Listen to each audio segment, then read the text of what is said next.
প্রিয় দেশবাসী, আপনারা ইতিমধ্যে আজকের আলোচনার বিষয়বস্তু জানতে পেরেছেন। আমি আপনাদেরকে স্মরণ করে দিতে চাই, এই দেশ এর সংবিধান এর মধ্যে রাষ্ট্রদিন ইসলাম করে দেওয়া হয়েছে। রাষ্ট্রদিন ইসলাম অনুযায়ী এই রাষ্ট্রদিন ইসলাম তথা দিন ইসলাম ওনার যিনি নবী ও রসুল কুল মাখলুকাতের নবী হুজুর পাক সাল্লাল্লাহু আলাইহি ওয়াসাল্লাম, তিনি মদিনা শরীফের মধ্যে বেওয়ারিশ কুকুর নিধন করার জন্য বলেছিলেন। এবং বেওয়ারিশ কুকুর নিধন করাটা হচ্ছে খাস সুন্নত, হযরত সাহাবায়ে কিরাম রাদিয়াল্লাহু আনহুম ওনাদের সুন্নত মুবারকার অন্তর্ভুক্ত। আজকে যারা বেওয়ারিশ কুকুরের প্রতি মায়া মহব্বত দেখাচ্ছে এবং বলতেছে বেওয়ারিশ কুকুর মারা যাবে না, তাদের উদ্দেশ্য হচ্ছে আসলে মূলত হুজুর পাক সাল্লাল্লাহু আলাইহি ওয়াসাল্লাম ওনার সামনে বেয়াদবি করা, ওনার বিরোধিতা করা। নাউযুবিল্লাহ। আমরা এটাকে চরম ইসলাম বিদ্বেষী একটি কর্মকাণ্ড হিসেবে দেখছি। আপনারা জানেন, এই একটি দুষ্ট শক্তি, তারা সবসময় হুজুর পাক সাল্লাল্লাহু আলাইহি ওয়াসাল্লাম ওনার সামনে বিরোধিতা করার জন্য তারা তাদের অপতৎপরতা চালায়। নাউযুবিল্লাহ। এবং এই ধরনের অপতৎপরতার বিরুদ্ধে কর্মকাণ্ড পরিচালনা করা কিন্তু মুসলমানদের জন্য ফরজ এবং তাদের জন্য রাষ্ট্রীয়ভাবে উন্নতি লাভ করার কারণ। আমি আপনাদেরকে মনে করে দিতে চাই, ব্রিটিশ আমলে এক কাট্টা লালগ্রস্ত মালউন সে হুজুর পাক সাল্লাল্লাহু আলাইহি ওয়াসাল্লাম ওনার বিরুদ্ধে সে ব্যঙ্গাত্মক কিতাব লিখেছিল। নাউযুবিল্লাহ। এবং সেই কিতাবের বিরুদ্ধে কিতাব লেখককে জাহান্নামে পাঠিয়েছিলেন শহীদ ইলমুদ্দিন রহমতুল্লাহ নামে একজন যুবক। বলা হয় জিন্নাহ তার জীবনে কোনো মামলায় কখনো হারে নাই, শুধুমাত্র ব্রিটিশ ষড়যন্ত্রে, ব্রিটিশদের কুচক্রান্তে সেই শহীদ ইলমুদ্দিন রহমতুল্লাহি আলাইহি ওনাকে জিন্নাহ বাঁচাতে পারে নাই। তো ব্রিটিশ সরকারের পক্ষ থেকে প্রস্তাব দেওয়া হয়েছিল যে তুমি অস্বীকার করো, বলো যে আমার মস্তিষ্ক বিকৃত হওয়ার কারণে আমি হত্যাকাণ্ড করেছি। তখন শহীদ ইলমুদ্দিন রহমতুল্লাহি আলাইহি বলেছিলেন, আমি কেন মিথ্যা কথা বলবো? আমি দেখতে পাচ্ছি হুজুর পাক সাল্লাল্লাহু আলাইহি ওয়াসাল্লাম তিনি বলতেছেন যে তুমি কেন দেরি করতেছো, আমি জান্নাতে তোমার জন্য অপেক্ষা করতেছি, তোমার সাথে আমি খাদ্য গ্রহণ করবো। সুবহানাল্লাহ। ঠিক তেমনই ভাবে হুজুর পাক সাল্লাল্লাহু আলাইহি ওয়াসাল্লাম ওনার শান মোবারকে অবমাননা করার জন্য, আজকে ওনার বিরোধিতা করার জন্য আজকে বলা হচ্ছে কুকুর মারা যাবে না। এটা অত্যন্ত নিকৃষ্ট এক কর্মকাণ্ড। ইংরেজিতে একটি শব্দ রয়েছে কালিং অপারেশন। কালিং অপারেশন সারা বিশ্বে ঘটে থাকে। আফ্রিকার মধ্যে হাতির সংখ্যা বেড়ে গেলে সেই হাতিকে হত্যা করা হয়। জাপানের মধ্যে শূকরের সংখ্যা বেড়ে গেলে সেই শূকরকে হত্যা করা হয়। এর আগেও বিভিন্ন সময় বার্ড ফ্লুর নাম দিয়ে 2007 সালে 8 সালে লক্ষ লক্ষ পাখি হত্যা করা হয়েছিল। তখন এই পরিবেশবাদীরা কিন্তু কোনো প্রতিবাদ চালায় নাই। আজকে শুধুমাত্র হুজুর পাক সাল্লাল্লাহু আলাইহি ওয়াসাল্লাম ওনার সাথে বিদ্বেষ করার জন্য, ওনার সাথে বেয়াদবি করার জন্য তারা বলতেছে কুকুর মারা যাবে না। আমরা এই সমস্ত নিকৃষ্ট মুরতাদ, বিদেশি ফান্ড লোভী দুষ্ট লোকদের বিচার চাই। এরা হচ্ছে সমাজের আবর্জনা। হাদিস শরীফে রয়েছে হুজুর পাক সাল্লাল্লাহু আলাইহি ওয়াসাল্লাম বলেছেন, আমি তোমাদেরকে প্রশ্ন করবো, আমি ক্ষুধার্ত ছিলাম, তোমরা আমাকে খাবার দাও নাই। আমার শরীরে কাপড় ছিল না, তোমরা আমার শরীরে কাপড় দাও নাই। তারা কারা? তারা হচ্ছে তোমাদের আশেপাশে অসংখ্য মানুষ না খেয়েছিল, বুভুক্ষ ছিল, বস্ত্রহীন ছিল, তাদেরকে তোমরা খাদ্য দাও নাই, তাদেরকে তোমরা বস্ত্র দাও নাই। আজকে নিরীহ মানুষরা রাস্তায় রাস্তায় ঘুরতেছে। নিরীহ মানুষরা দেখেন আজকে এই রাজারবাগ বাড়িবাগ ফ্লাইওভারের নিচে এই কনকনে শীতের রাতে সামান্য লুঙ্গির মতো ছিঁড়া কাপড় পরে তারা শুয়ে আছে।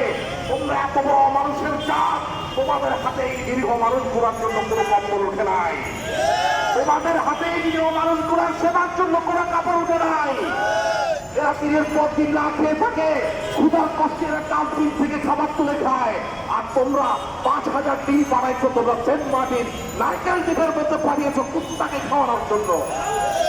তোমরা তাহলে এমন মানুষ, তোমরা কুত্তা বাঁচায় মানুষ মারো। আসলে তোমরা তো সেই শ্রেণী দেখা যায়। মানুষ হলে মানুষের প্রতি তোমাদের মায়া থাকতো, মানুষ তোমরা খাদ্য দিতা, মানুষদেরকে তোমরা আশ্রয়ের ব্যবস্থা করতা, মানুষের জন্য তোমরা ভয় মানতা। সেই মানুষের জন্য ভয় তোমরা আনতে পারো নাই। তোমরা ফাইন্যান্স কুত্তা বাঁচানোর জন্য। এটা হচ্ছে রাষ্ট্র ধর্মের অবমাননা, এটা হচ্ছে জনস্বার্থের অবমাননা, এটা জনস্বাস্থ্যের অবমাননা। আরো দেখা যাচ্ছে তোমরা বলতেছো কুকুরগুলোকে খাসি করাই দিতে।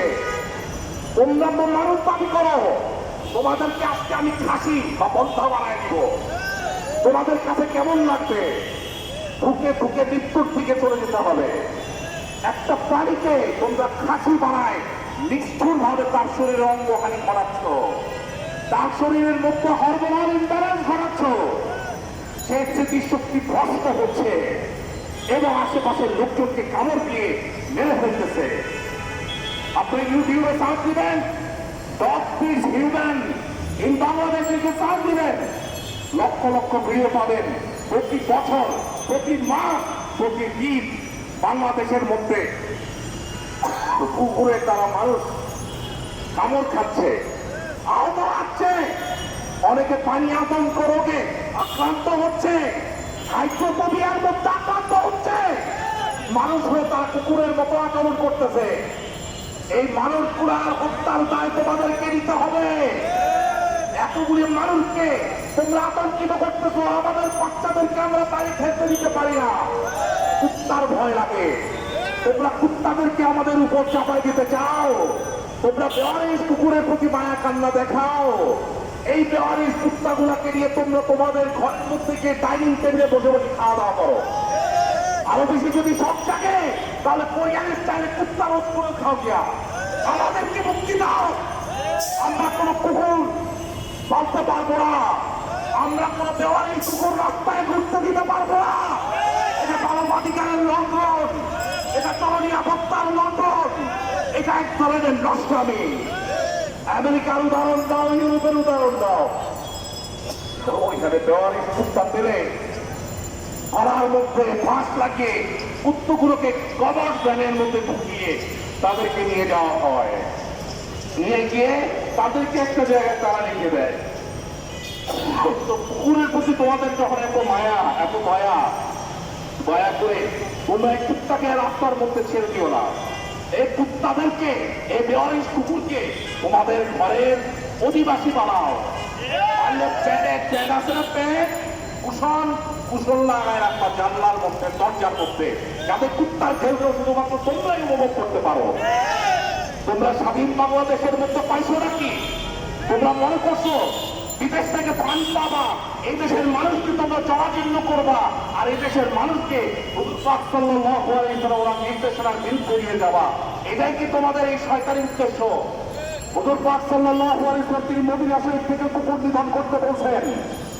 মদিনা শরীফের পর গোটা বাংলাদেশ তো সারা বিশ্ব হুজুর পাক সাল্লাল্লাহু আলাইহি ওয়াসাল্লাম ওনার উম্মতের আবাসভূমি। সারা বিশ্ব থেকে কুকুর, বেওয়ারিশ কুকুর নিধন করতে হবে। বেওয়ারিশ কুকুর রাখা যাবে না। আপনারা আইনের কথা বলেন, বেআইনি কার্যক্রম কেন করেন? 19 সালে প্রাণী কল্যাণ আইন পাস করা হয় 7ম ধারায়। সাধারণভাবে বেওয়ারিশ কুকুর নিষেধ করা হলেও 6/4/খ ধারায় মানুষের উপকারের জন্য কুকুর নিধনকে বৈধতা দেওয়া হয়েছে। তাছাড়া সরকার সিটি কর্পোরেশন আইন 2009 তফসিল, পঞ্চম তফসিল এবং সপ্তম তফসিলের মাধ্যমে সিটি কর্পোরেশনকে বেওয়ারিশ কুকুর অপসারণের ক্ষমতা দেওয়া হয়েছে। সুতরাং জনগণের উপকারের জন্য রাষ্ট্রীয় আইন অনুযায়ী কুকুর নিধনের উপর কোন নিষেধাজ্ঞা নাই। কুকুরের রং কি বলেন তো? বাংলাদেশে যে সমস্ত কুত্তাগুলো রাস্তায় ঘুরে ওগুলোর রং হচ্ছে কি? গেরুয়া রং। আরো কিছু গেরুয়া রঙের কুকুরদেরকে আজকে দেখা যাচ্ছে, শোনা যাচ্ছে তারা নাকি মিন্টু রোডের মধ্যে তারা দাঙ্গা হাঙ্গামা করবে। কেন? কারণ এদের লিডার চিন্ময় সে চট্টগ্রামের মধ্যে বাংলাদেশের পতাকার উপর গেরুয়া পতাকা সে উত্তোলন করেছিল। বাংলাদেশ ফিরতে সেই ষড়যন্ত্র চক্রান্ত সে চালাচ্ছিল। প্রচলিত আইন অনুযায়ী তাকে গ্রেফতার করা হয়েছে, আইন অনুযায়ী তার বিচার হবে। আইনের শাসনের বিরুদ্ধে আপনাদের এত আক্রোশ কেন? আইনের শাসনের বিরুদ্ধে যদি আক্রোশ হয় তাহলে অসুবিধা নাই, আপনাদের জন্য প্রস্তুত আছে আপনাদের নানা বাড়ি শ্রীখক তবে চোদ্দ দাঁড়ান, ভিতরে গিয়ে হালকাও করবেন, রাস্তায় করে হালকাও করবেন না, রাস্তায় করে হালকাও করবেন না। এটা তো বলবার আছে 98% মুসলমান, বাকি 2%কে আমরা নিরাপত্তা দিব, কিন্তু হইচই করতে দিব না, বাড়াবাড়ি করতে দিব সন্ত্রাসীর আসছে না, এই দেশে কোনো গেরুয়া সন্ত্রাস চলবে না। বরং ভারতে নির্যাতিত মুসলমানদের বিরুদ্ধে, ভারতে নির্যাতিত মুসলমানদের পক্ষে এই দেশে কার্যক্রম নেওয়া হবে। গতকালকে উত্তরপ্রদেশের সেই সম্বল মসজিদ, সেই 400 বছরের পুরাতন মসজিদ পুরানো হয়েছে। আপনারা নিয়ম কেন? বাংলাদেশ সহ সারা বিশ্বে নির্যাতিত মুসলমানদের পক্ষে দাবি তুলতে হবে। নির্যাতিত মুসলমানদের যন্ত্রণা মাত্র আরো বাড়িয়ে দিচ্ছে বেওয়ারিশ কুকুরকে নিধন করতে হবে। কুকুরের কোন অস্তিত্ব থাকবে না। আপনার সেন্ট মার্টিন দ্বীপে পাঠাবেন পাঠিয়েছেন কুত্তা খাওয়ানোর জন্য, এটা কার অনুমতিতে পাঠিয়েছেন? এগুলো সব কিছু বেরোয় আসতে হবে। রবিনহুড ফর পজ এই সংগঠনগুলি কারা চালায়, এদের ফান্ডিং কারা করে, কেন তারা কুত্তা বাঁচানোর জন্য এত বেশি উদ্গ্রীব, এগুলো বের করতে হবে। বাংলাদেশ কোন কুকুরের দেশ না, বাংলাদেশ মানুষের দেশ। কুত্তা বাঁচায় মানুষ মারণ, এই ধরনের দুর্নীতি, এই ধরনের নিকৃষ্ট নীতি আমরা আর দেখতে চাই না। নারায়ে তাকবীর। ইসকন ইসকন, পতন হোক পতন হোক। ইসকন ইসকন, পতন হোক পতন হোক। ইসকন ইসকন, পতন হোক পতন হোক। বেওয়ারিশ কুকুর বেওয়ারিশ কুকুর, পতন হোক পতন হোক। বেওয়ারিশ কুকুর বেওয়ারিশ কুকুর। রিজন হোক রিজন হোক। নারায়ে তাকবীর, নারায়ে রিসালাত। আসসালামু আলাইকুম।